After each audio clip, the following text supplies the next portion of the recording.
I'm motivated by fear. Fear of fear. I hate being scared to do something. It's very simple. This is what I believe, and I'm willing to die for it. Yeah. Period. You can't be scared to die for the truth. The truth is the only thing that's ever going to be constant. And you can't fear what might happen to you if you were to tell the truth. Because what happens to you if you don't tell the truth is worse than telling the truth will ever be. The first step before anybody else in the world believes it is you have to believe it. There's no reason to have a plan B because it distracts from plan A. And I think psychologically, the advantage that gives me over a lot of people that I have been in competition with in different situations is it's difficult to take the first step when you look how big the task is. The task is never huge to me. It's always one brick.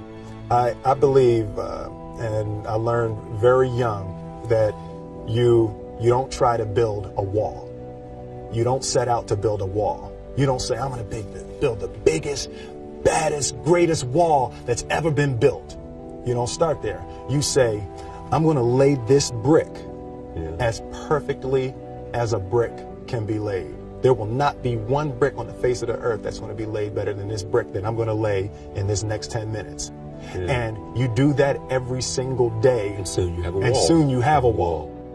I've never really viewed myself as particularly talented. Where I excel is ridiculous, sickening work ethic. You know, while the other guy's sleeping, I'm working. While the other guy's eating, I'm working. The separation of talent and skill is one of the greatest misunderstood concepts for people who are trying to excel, who have dreams, that want to do things. Talent you have naturally. Skill is only developed by hours and hours and hours of beating on your craft.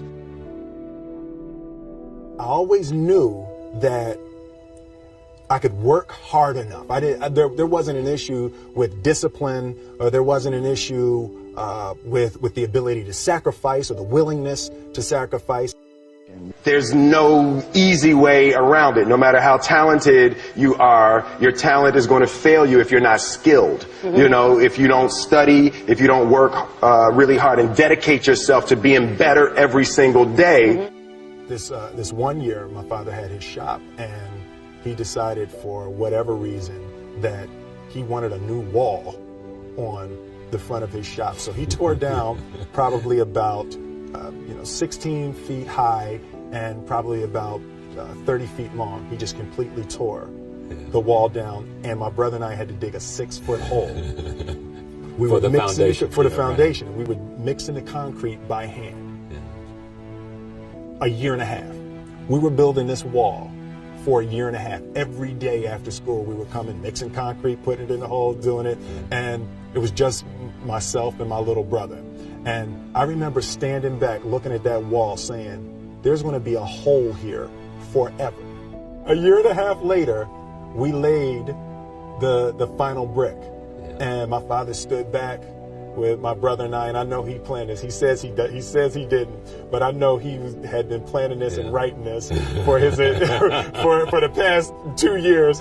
But we stood back, we looked at the wall, and he looked at me and my brother and said, "Don't y'all never tell me that you can't do something," and walked into the shop. As a child, my parents always told me, you could be whatever you want to be, you could do whatever you want to do.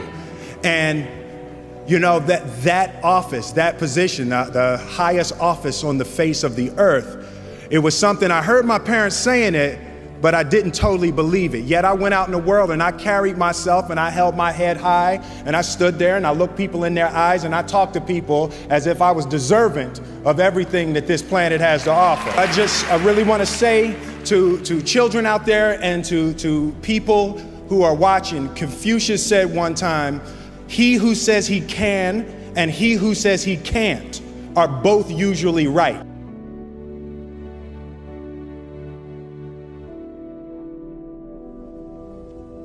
having the opportunity to study greatness. And anytime you have that opportunity, there are certain intricacies that will make clear who you are. It becomes that much more clear who you are. The definition of who I am is very clear to me, and it also redefines who I want to be, in that I know for a fact that I'm stronger than I thought I was. You know, you can't help but ask yourself the question, what would I do if I was in Muhammad Ali's shoes? I'm not the best at anything. You know what I mean? Eddie Murphy is funnier than I'll ever be. Denzel is more powerful than I'll ever be. I think that my strength is I can do everything well. You know, I can do a little bit of everything, and that's what I concentrate on to be my strength. I'll never be able to compete with Denzel. I enjoy connecting with people and ideas, and you know, I have a mission statement. So every year for probably the past 10 years, I've worked out a mission statement for myself. And for the last few years, the mission statement has stayed the same, and it's been improve lives, right? So when I go into something, I'm looking for how the quality of this piece could potentially improve lives. But it's all along the way. It's when you make the movie and how you're interacting with people in the process. And the concept of improving lives runs through the center of everything I do. And then I realized that the way to improve lives is to continually improve yourself, right? So with that, every morning when I get out of the bed, I haven't fixed everything in the world yet, so there's always something to do. I want my life, I want my work, my family, I want it to mean something. If you are not making someone else's life better, then you're wasting your time. Your life will become better by making other lives better. A few months ago, I said that I believe that if I chose to, I could be the president of the United States. And I think as I've had a chance to intellectualize why I said that. Yeah. And I think that there's a certain delusional quality that all successful people have to have. You have to believe that something different than what has happened for the last 50 million years of history. You have to believe that something different can happen. The one thing that I truly tried to communicate in the interpretation of Ali is the complex simplicity of greatness. And how greatness is not this wonderful, esoteric, elusive, God-like feature that only the special among us will ever taste. It's something that truly exists in all of us. Loss is bound to joy. Like pain and suffering are bound to joy. The being able to survive something is actually a big part of being able to find that next wave of joy. You appreciate smaller things.